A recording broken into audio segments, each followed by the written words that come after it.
More troops are headed to the Middle East. Voters are turning against data centers.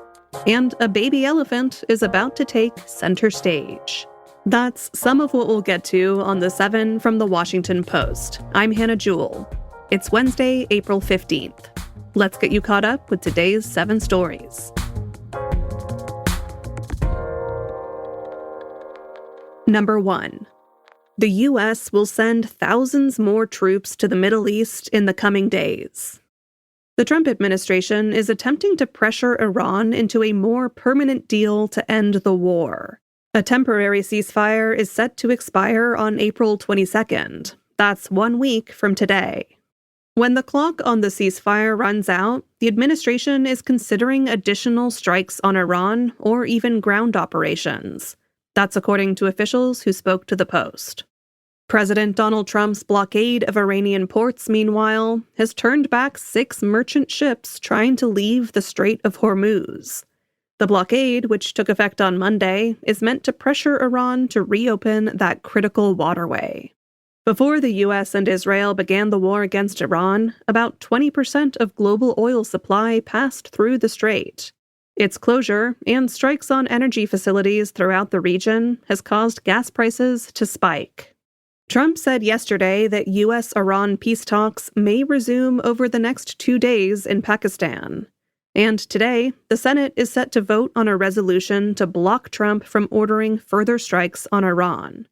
Some Republicans have expressed increasing concern about Congress's lack of input on the war.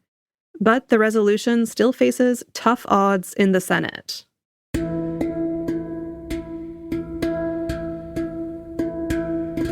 Number 2. A woman accused Eric Swalwell of raping her in 2018. Since Friday, multiple reports have emerged of women accusing the former California congressman of sexual assault and sexual misconduct. Yesterday, there was another. Lana Drews accused the prominent Democrat of raping her in a West Hollywood hotel room in 2018. She said she believed she was drugged. Swalwell denies all the allegations against him. Drews spoke at a news conference yesterday and explained why she is coming forward now. My delay in taking action against Eric was driven by fear, not doubt. Fear of his political power, his background as an attorney, and his family law enforcement ties. I have never doubted what happened. I stand with the other women who have come forward. And I will be making a report to law enforcement shortly with my attorneys. Swalwell resigned from Congress this week and dropped out of the race to be the next governor of California. He had managed to rise to the top of Democratic politics despite persistent rumors about inappropriate behavior toward women. Number 3. Justice Department officials were turned away from the Federal Reserve's headquarters. The Justice Department is investigating the Federal Reserve and its chair, Jerome Powell. The probe is tied to the renovation of the central bank's headquarters along the National Mall in Washington, D.C. Yesterday, the Justice Department escalated its investigation. Prosecutors appeared without warning at the Fed's HQ, seeking a tour of the active construction site. They were told they needed clearance. The incident suggested that the Justice Department is not backing away from its investigation, despite a series of legal and political setbacks. Last month, a judge found that the investigation was an effort by the Trump administration to pressure Powell to lower interest rates. Number 4 will either make you feel smug or panicked. Today is the deadline to file your taxes or request an extension. Tax day is upon us, and this year, more people might be celebrating their refunds than usual. The average refund for the almost 100 million households who already filed their returns as of April 3rd was $3,462. That's more than 10% above last year's average. It reflects the major tax cut passed by Congress in July, which reduced many households' tax bills. The portion of people who get a refund rather than owing money at tax time also seems to be going up. So if this has encouraged you to file today, the IRS says that you should get your refund, if you're due one, in about 3 weeks. Not to brag, but some of us around here remembered to file our returns 2 days ago. In America's hotspot for data centers, voters have turned against them. That's our fifth story. In 2023, a Washington Post Schar School poll found that 69% of Virginia voters would be comfortable with the construction of a new data center in their community. But a new poll conducted last month showed that number had plunged to just 35%. That's a remarkable drop-off. It suggests that Virginians now consider data centers almost as undesirable as nuclear power plants. These energy-hungry data centers are the backbone of the artificial intelligence boom. The souring mood against them comes as concerns are mounting that they are bad for the environment and household utility bills. Lawmakers in Maine yesterday passed the first statewide ban on large data centers in the nation. The bill will now go to Maine Governor Janet Mills for signature.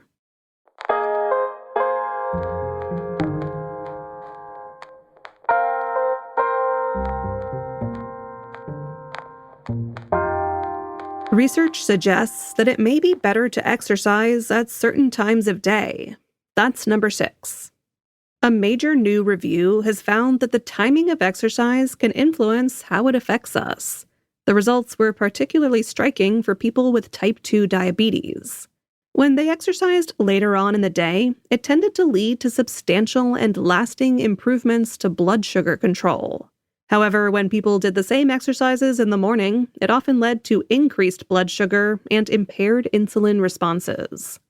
If you are one of the 38 million Americans with type 2 diabetes and prefer getting your workouts in early, you might be better off keeping the intensity low. Lighter exercise, such as brisk walking, doesn't seem to have the same negative impacts on insulin and blood sugar. This review, though, is no excuse not to exercise at all. Exercise at any time of day is still better than none. And at number 7, the National Zoo's first baby elephant in almost 25 years is making her debut. Lin Mai is a 2-month-old Asian elephant calf born in DC's zoo. She's had a bit of a rough start to life in the form of mommy issues. For reasons that remain mysterious to zookeepers, she was not accepted by her mother, who was aggressive to her, or her grandmother, harsh. She also had a worrying bout of diarrhea, which was successfully treated by putting donor healthy elephant poop into her formula bottles.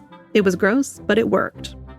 Things have been going better since then, though. She's been taken under the wing of a different female elephant, Swarna, who has never had a calf of her own.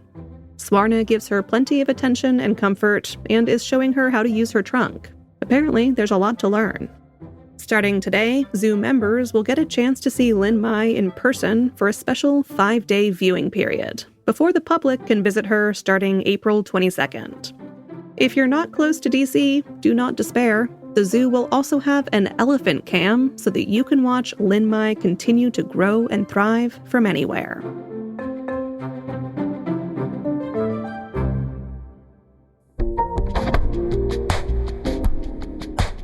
All right, you're all caught up. If you're a subscriber to The Washington Post, you can get access to our shows ad-free in Apple Podcasts. All you have to do is find the Washington Post channel in Apple Podcasts and connect your Post subscription. If you're not a subscriber, this is a great time to start. You can sign up at our channel in Apple Podcasts or through the link in our show notes. I'm Hannah Jewell. I'll meet you back here tomorrow.